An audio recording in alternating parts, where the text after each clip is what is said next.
Hello friends, welcome to KRV சமையல். இன்றைக்கி ஒரு சுவையான ரசம் செய்ய போகிறோம். ரசம் பண்ணாலே நம்ம எவ்வளவு தான் வெரைட்டி ரைஸ் சாப்பிட்டாலும் கடைசியில் கொஞ்சமாக ரசம் ஊற்றி சாப்பிட்டாதான் நம்மளுக்கு திருப்தியாக இருக்கும். ஜீரணத்தையும் இதை அதிகப்படுத்தும். அப்புறமா சளி, இருமல், காய்ச்சல் இருந்துச்சுன்னா இந்த ரசம் வச்சு சாப்பிட்டோம்னா எல்லாமே பறந்துடும் நோயெல்லாம். அப்புறம் கொலஸ்ட்ராலை கண்ட்ரோல் பண்ணக்கூடியது. நம்ம வயிற்று உப்புசம் இருந்துச்சுன்னா இதை அடிக்கடி செஞ்சு சாப்பிட்லாம். டெய்லி கொஞ்சம் ரசம் வச்சு சாப்பிட்டோம்னா எந்த நோயுமே வராது.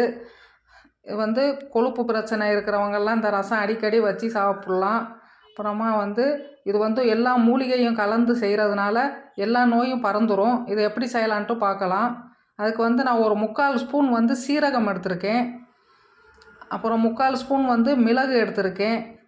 அப்புறம் பூண்டு பல் தோலோடு ஒரு 5 பல் எடுத்திருக்கேன். கழுவிட்டு அதையும் போட்டுக்கிடுவோம். கறிவேப்பிலை கொஞ்சம் எடுத்திருக்கேன். எடுத்துகிட்டு இதை கொரகொரப்பாக அரைச்சிக்கிடுவோம். நைஸாக அரைக்கக்கூடாது ரசத்துக்கு. இந்த மாதிரி கொரகொரப்பாக அரைச்சி எடுத்துக்கிடுவோம். இது இருக்கட்டும். இப்போ கடாயில் நம்ம கொஞ்சம் கடலை எண்ணெய் விட்டுக்கிடுவோம். எண்ணெய் இப்போ நல்லா காஞ்ச பிறகு ஒரு 3/4 ஸ்பூன் கடுகுளுந்து போட்டுக்கிடுவோம். கடுகுளுந்து நல்லா பொரியட்டும். இப்போ கடுகுளுந்து நல்லா பொரிஞ்ச பிறகு ஒரு மிளகாய் வத்தல் கிள்ளி போட்டுக்கிடுவோம். ஒரு 1/4 ஸ்பூன் பெருங்காயத்தூள் போட்டுக்கிடுவோம்.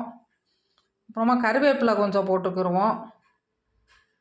போட்டுட்டு இதை நல்லா பொரிஞ்ச பிறகு எல்லாத்தையும் நல்லா கலந்து விட்டுக்கிடுவோம்.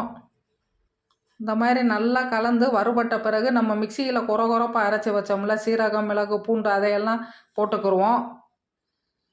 இதையும் போட்டுட்டு இதை நம்ம 2 நிமிஷம் நல்லா வதக்கிட்டு செய்யும் பொழுது ரசம் நல்லா மணமாக இருக்கும், சுவையாகவும் இருக்கும். அந்த பச்சை வாசனையெல்லாம் போயிடும். இப்போ 2 நிமிஷம் நல்லா வதங்கிருச்சு. இப்போ புளி கரைசல் நான் ஒரு எலுமிச்சை அளவு கரைச்சி வச்சுருக்கேன். நல்லா கரைச்சி வடிகட்டி வச்சுருக்கேன். அதையும் ஊற்றிக்கிடுவோம். இதுக்கு நான் தக்காளி இன்றைக்கி போடலை, புளி மட்டும்தான் ஊற்றுறேன். இப்போ பருப்பு வேக வச்ச தண்ணி நான் 1 கிளாஸ் எடுத்திருக்கேன். நம்ம சாம்பாருக்கெல்லாம் பருப்பு வேக வைப்போம்ல அந்த தண்ணி தான். 1 கிளாஸ் எடுத்துக்கிட்டு அதை ஊற்றிக்கிடுவோம். தேவையான அளவு ரசத்துக்கு தேவையான அளவு தண்ணி விட்டுட்டு மஞ்சத்தூள் ஒரு 1/4 ஸ்பூன் போட்டுவிட்டு தேவையான அளவு உப்பு போட்டுக்கிடுவோம். உப்பு போட்டுவிட்டு நல்லா மிக்ஸ் பண்ணிக்கிடுவோம். இப்போ இதுக்கு இன்னும் கொஞ்சம் தண்ணி பத்தலை, இன்னும் கொஞ்சம் தண்ணி விட்டுக்கிடுவோம். தேவையான அளவு தண்ணி விட்டுட்டு நல்லா கலந்து விட்டுக்கிடுவோம். இந்த மாதிரி நல்லா கலந்து விட்டுட்டு இப்போ இதில் உப்பு எல்லாம் சரியாக இருக்கான்னு பார்த்துக்கிடுவோம். இப்போ உப்பு எல்லாம் சரி பார்த்துட்டு பத்தாட்டி இதை போட்டுக்கிடுவோம். இப்போ இது இந்த ரசம் அப்படியே நல்லா கொதிக்கக்கூடாது.